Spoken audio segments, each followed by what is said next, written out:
செந்தில் மாமனார்கிட்ட பணத்தை 10,00,000 கொடுத்தது மட்டும் இல்லாமல் அங்கே கடைக்கு வராங்க. கடைக்கு வந்துட்டு பாண்டியன் கேட்குறாங்க, என்னடா பணத்தை எடுத்துகிட்டு வந்துட்டியாடா, எடுத்துகிட்டு வரைக்கும் இம்புட்டு நேரமா அப்படின்னு சொல்லி கேட்டுக்கிறாங்க.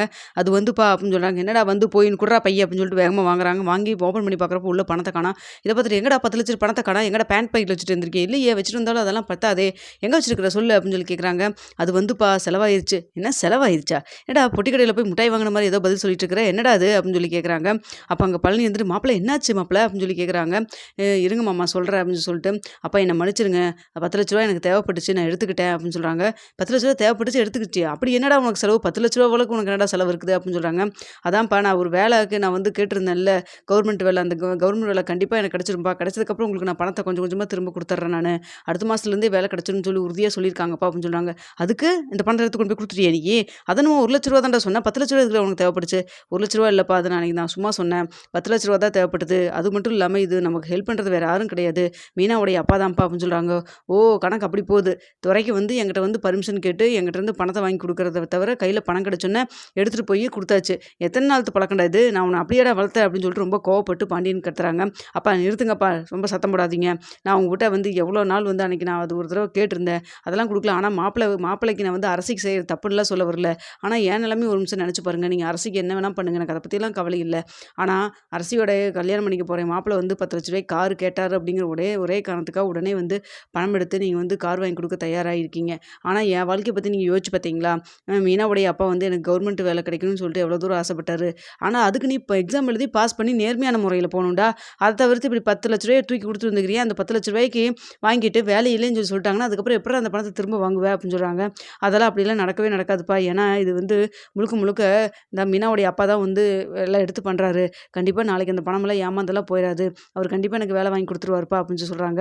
இதெல்லாம் நம்பி எல்லாம் நீ பணத்தை கொடுத்துட்டு வந்துக்கிறியடா, 10,00,000 பணம் போனது மட்டும் இல்லாமல் இப்போ நான் வந்து கார் வாங்கணுமேடா, அதுக்கு என்னடா பண்ணுறது அப்படின்னு சொல்லி பேசிட்டு இருக்கிறப்ப கரெக்டாக வந்து உமையாள்கிட்ட இருந்து ஃபோன் வருது. பாண்டியன்ட்ட உமையால் ரொம்ப கோவமாக பேசுகிறாங்க. நீங்கள் இப்படி பண்ணுவீங்கன்னு எதிர்பார்க்கவே இல்லை அப்படின்னு சொல்கிறாங்க. என்னாச்சு உமையால், ஏதாவது பிரச்சனையா அப்படின்னு சொல்லி கேட்குறாங்க. அதை உனக்கு ஒன்றுமே தெரியாது பார்த்தியா, எங்களை எவ்வளோ தூரம் ஏமாளியாக்கி கோமாளியாக்க பார்த்துருக்குற நீ அப்படின்னு சொல்கிறாங்க. என்ன ஒரு பேச்சு ஒரு மாதிரி இருக்குது அப்படின்னு சொல்லி சொல்கிறாங்க. எங்கே இருக்க அப்படின்னு சொல்லி கேட்குறப்ப நான் கடையில் தான் இருக்கேங்க்கா அப்படின்னு சொல்லி சொல்கிறாங்க.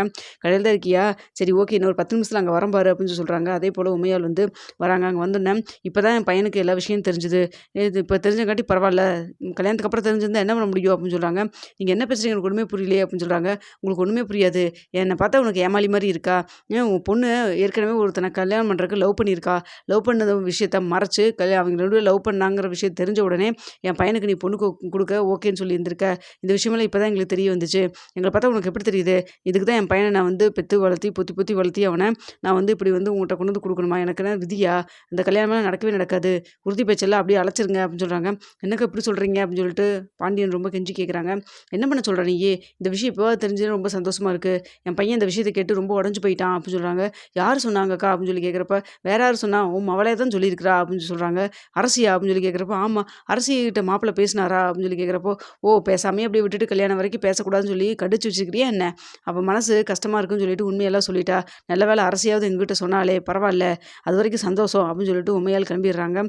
கிளம்புனதுக்கப்புறம் பார்த்தியாடா செந்தில், நீ 10,00,000 வந்து எடுத்துகிட்டு போயிட்ட, இங்கே கல்யாணமே வேண்டாம்னு சொல்லி நிறுத்துறான்னு சொல்லிட்டு போயிருக்காங்க, அரசு இந்த வேலை பார்த்துருக்கா, எனக்கு என்ன பண்ணுறதுன்னு ஒன்றுமே தெரியல, ஒரே டைமில் இத்தனை பிரச்சனை வந்தால் நான் என்னதான் பார்க்குறது அப்படின்னு சொல்லி சொல்லிட்டு இருக்கிறாங்க. உடனே வந்து பாண்டியன் சரின்னு சொல்லிட்டு கோமதி கால் பண்ணுறாங்க.